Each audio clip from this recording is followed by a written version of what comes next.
One calls even show residents are reporting that the migrants are walking off with the town's geese. They take in the geese. You know where the geese are? In the park, in the lake. And even walking off with their pets. My dog's been taken. My dog's been stolen. This can only happen. These people are the worst. He is repeating something that he amplified to 67 million people on Tuesday night during that debate, except then, of course, Trump said that they are not only taking pets, but also eating them. As officials have said, and we have repeated endlessly on air, there are no credible reports that that is happening. Pete Buttigieg is back with me. And I think what's important about this is that this isn't just something that's happening online or on the debate stage. The city hall in Springfield, Ohio today had to be evacuated because of a bomb threat. Luckily, everything was okay.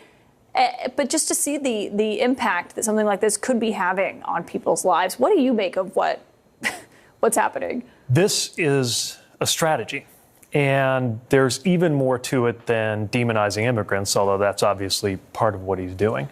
This is a strategy to get us talking about the latest crazy thing that he did, whatever urban legend he amplifies. Right now, it's about people eating cats or geese or whatever, because he cannot afford for us to be talking about his record.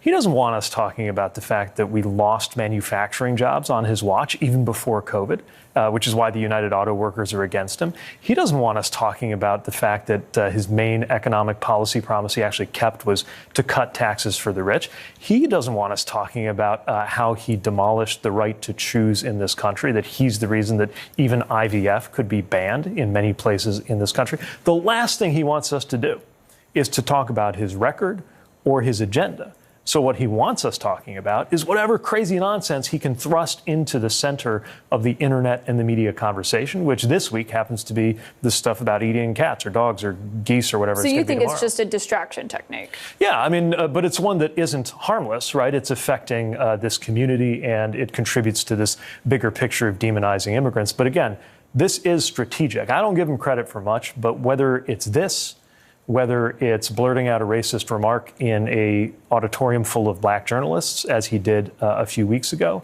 whether it's choosing 9/11 of all days to invite a 9/11 truther who said it was an inside job with him, right?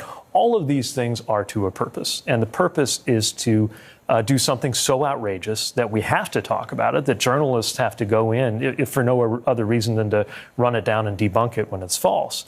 And to try to suck up all the oxygen into that so that we're not talking about his profoundly unpopular policy agenda, Project 2025, and all of the failures of his actual time in office. Yeah, of course, the Project 2025 founder, Trump, they've tried to distance themselves from that. But it's interesting what you say about why they're saying this, because I spoke to Senator J.D. Vance after the debate and pressed him on this, and he kind of said essentially that they were, even if it wasn't true, they were glad they were bringing it up because it drew attention to what's happening in Springfield. Listen to what he had to say.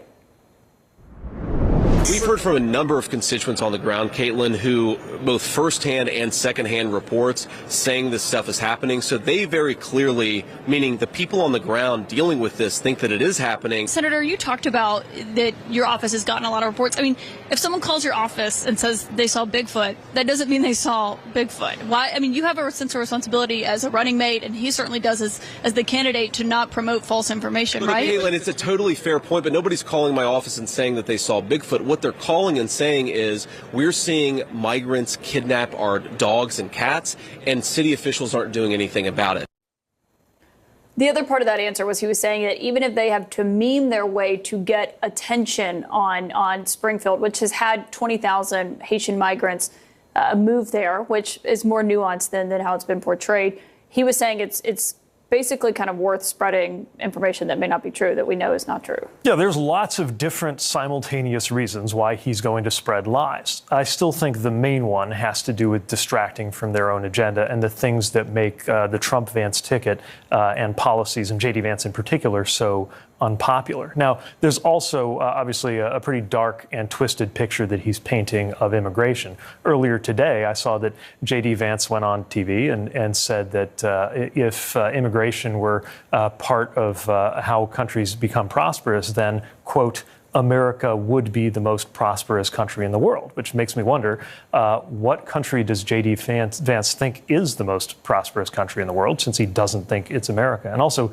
does he really think that immigration has nothing to do with American prosperity? Most Americans disagree. By the way, most Americans also disagree with Donald Trump's decision to kill the bipartisan border bill that Kamala Harris has pledged that she would sign if it came to her. So rather than have us talking about that, he wants us talking about people allegedly eating cats, which is not happening. And then the other thing they'll do, of course, is because this is a country of 300 million people, they'll probably sooner or later find some case where somebody somewhere did something weird to a cat and try to make that into a reason to prolong this debate so that we could be talking about anything but Donald Trump's track record of destroying jobs in this country and destroying the right to choose, and the fact that if given the chance to do so again, that's what he would double down on. While the Trump team elevates conspiracy theories about immigrants, it is worth remembering that 2 years ago, J.D. Vance